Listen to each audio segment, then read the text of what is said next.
Hey everybody, this is Headhunter here, and today I'm making another Clash Royale video, but this just isn't an ordinary Clash Royale video. Today, I'm going to be showcasing the best deck in the game. Now keep in mind, this is just my opinion, so if your opinion is different from mine, don't be upset. Now, the deck I'm going to be showing you all today is a Miner Goblin Barrel bait deck. You've got the Miner Goblin Barrel, and that's the main push of this deck, to chip away at towers and to it's the main push of the deck. It just chips away, and the Miner is a counter slash tank in this deck. Next, we have the Valkyrie. The Valkyrie's main purpose in this deck is to counter and counter push. It stops pesky cards like Elite Barbs and sometimes a Mini P.E.K.K.A. or even a Hog Rider.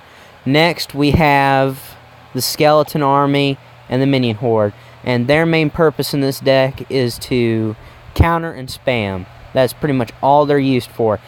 And on rare occasion, if I bait out all their spells, I can use it for a miner push. They kind of take up where the Valk can't deliver. Like if I have a Hog Rider and I don't have an Inferno Tower or anything cycled, I'll drop a Skeleton Army or even a Minion Horde. Next, I've got the Inferno Tower, and its purpose in here is to stop big tanks, big pushes, P.E.K.K.A.s, Golems, Giants, even Royal Giants. And next, I have the Furnace, and it's the biggest card in the deck. If you're gonna run this deck, you need to have a high-level Furnace, because it's the main thing that keeps this deck running. You can use it as a second defensive tower if you have to stop pushes or to stall out the clock. You can use it to stop spam troops or kill weakened troops like a weakened Knight or a weakened P.E.K.K.A. And it's just a really versatile card, and it's really good in this deck. Now, I've been using this deck since I was in Spell Valley, and it's gotten me all the way up there. And this is a really good deck for players who don't pay. I got the Miner, was my first legendary, and I put together this deck, was playing around in the game, and I discovered that, wow, this deck is something. This deck is really good. I'm going to try it in the ladder, and I ended up working all the way up to Challenger 2. And I'm going to show you some gameplay of me using this deck. And the first video I'm going to show you is, it showcases the deck's clutchability. And this deck is really good at clutching games, clutching close games. I've done it with this deck numerous times. Now this guy lays down his Royal Ghost here. I have to spam some skeletons around it, some Skeleton Army, and that's because I didn't have the Valk cycled. But I stop him, and then I put the Furnace down. The Furnace is a big part in this deck, like I said, and it's good to lay it down early. Kind of lay a Goblin Barrel Miner push there just to kind of test the waters, see what I'm facing here. And he places a Skeleton Army. Now I have to drop his Valk, and I use the Skeletons to kind of kill that kill that Goblin Barrel, and to finish off the Hog. And now he has to do something about that little push, and I bait out his Valkyrie. So now I know a few of the cards in his deck, and that Minion Horde is going to help out with that Valkyrie there. And I have to lay a Desperation Furnace because the minions were just a tad bit ahead on that Royal Ghost. And now, at this point, it might look like I'm down and may not be able to, but I'm actually in decent shape with this deck. As long as you keep Elixir close, this deck can come back from a really, really bad start. Now, he drops his wits there. I'm going to Miner, Goblin Barrel, and Arrow, just because I think that Skeleton Army cycle, but not quite. He drops his Wizard. But even though he dropped the Wizard, I still get some good damage, and I well-placed Valkyr, saves my tower. Couple hits from those goblins, and my tower would have been done. Now I've got it back down to a more reasonable game. 727 to 1,000. Deal with that wizard on that side, and that Valkyrie is pretty much done. I drop a furnace just to distract the Valkyrie a little bit. And now I drop my minion horde just to cycle to my arrows, deal with that, and almost kill his royal giant. And he gets his tower down a little bit, but it doesn't really matter. As long as I defend left and attack right, we can still win this thing. Now, I place the furnace down again for another defensive building slash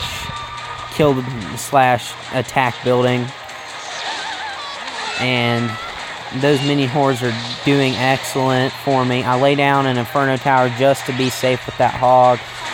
Now, I've got his wizard out, and I deal with this Goblin Barrel here and save my tower. If I would have just let them run free, it would have been the game would have been over. But I sneak in an arrow here and 1,000 damage in that little push right there to end the game. And that's all for that video, but I've got another one. And this deck right here that I'm showing you guys isn't just good at clutching a game or defense or offense. It's also really, really good at trolling. I have trolled so many people with it before, and I just get a laugh out of it because people panic and a lot of them don't know what to do. And when you shut them down for the first minute and a half to 2 minutes, they get mad and they rage quit. And this just shows, this is just one example of a guy rage quitting on me for using this deck. Lay down the furnace again, just right off the bat, because I have it cycled. And I'm going to get a fire spirit to the tower. Well, no, he's a level 12, I'm sorry. But, which brings me to another point. This deck is also really good against higher level players. I've taken out a bunch of level 12s because I faced them in Challenger 2, and I've even taken out some level 13s. Now it gets close at that point, but if you play smart with this deck, you can beat people the next level or even 2 levels above you. Now I test the waters with a Miner Goblin Barrel here just to see what would happen, and he ends up fireballing it, which instead of furnacing it, which is what he probably should have done, not furnacing it, tornadoing it, which is what he should have done to get the King Tower advantage. That helps me a lot because he fireballed it, so that kind of led me to the idea he didn't have zap. So I laid down Skeleton Army there and end up killing that Inferno Dragon. Now he tornadoes this, which just makes me think, okay, he doesn't have anything else left. So I try to sneak in a little Valkyrie push here, but he ends up dropping the wizard on me, which is okay, but I still get some good hits off. Now I've got him panicked and rushed, and he's going to drop the Inferno Dragon here, try to get a cheap push off of me. I kind of panic here a little bit, but I still keep enough cool to defend against the push. And I killed that Inferno Dragon, which was my main concern. And then I handled the wizard. Now at this point, he gets mad that I stopped his push and decides to quit. Doesn't even leave the match, just quits, waits for me to 3-crown him. And next, I push the right tower just because, good rule of thumb, and I always do it, that I always push right before left because of the HP advantage. And it tells me that he's not there, so I just rush him really quick with a Miner and spam cards. And once I get the right tower down for free, I pretty much know he's not there and that he quit. So I just take the 3-crown really quick and just finish that round, finish that game. Now, the next battle I'm going to show you is, it showcases the deck's clutch ability again, and also it shows how versatile the deck is. Here I play against a Hog Splash with 2 spells in it. Before, I placed with a big Hog Splash deck with Valkyrie and Wizard and Witch and Goblin Barrel, and it even had a Royal Ghost in it, which is splashed directly forward. And in this, I play against a Graveyard Freeze deck, which should do a lot of damage against this deck, and it does, but I end up clutching it in the end. So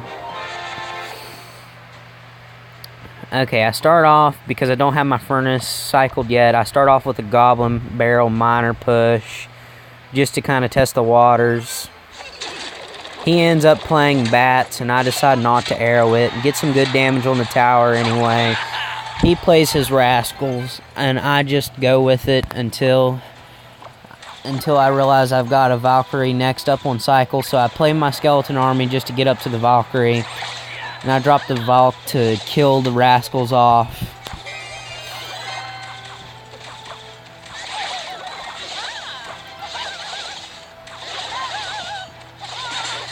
Then I cycle down the Furnace to get rid of that, finish the Valk off.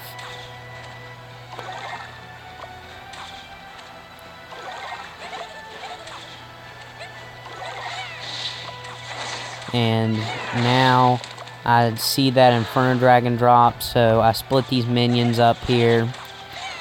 And he ends up arrowing it right after, so now I'm in a bit of a sticky situation with that Inferno Dragon, and he drops his first graveyard, so out of desperation I put my Goblin Barrel just to cycle to my Skeleton Army so I can try to do something. And he ends up not getting much off, but it leaves me in a big elixir deficit.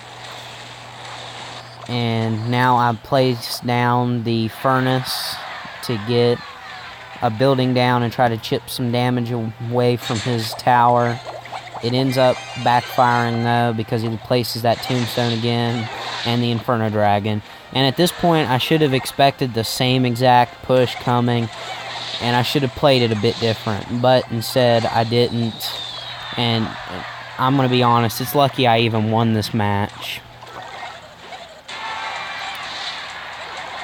Next, I Goblin Barrel Miner and get ready to arrow, but they dropped the Valkyrie, so there wasn't really much I could do. I got a few points chip damage off that tower, and at this point I cycled down my Skeleton Army so I could get to my Valkyrie.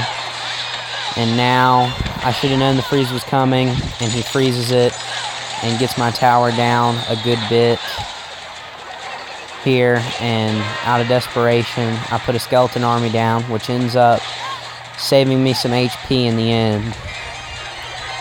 And now at this point, it looks close, but I'm down by about a 6 elixir deficit, and here comes his push again.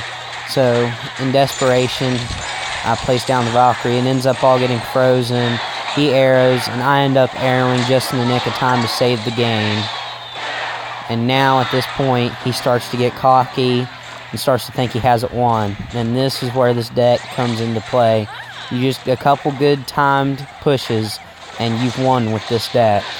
That's all you got to do. And I try to sneak in a Minor Goblin Barrel here after he cycles down his bats.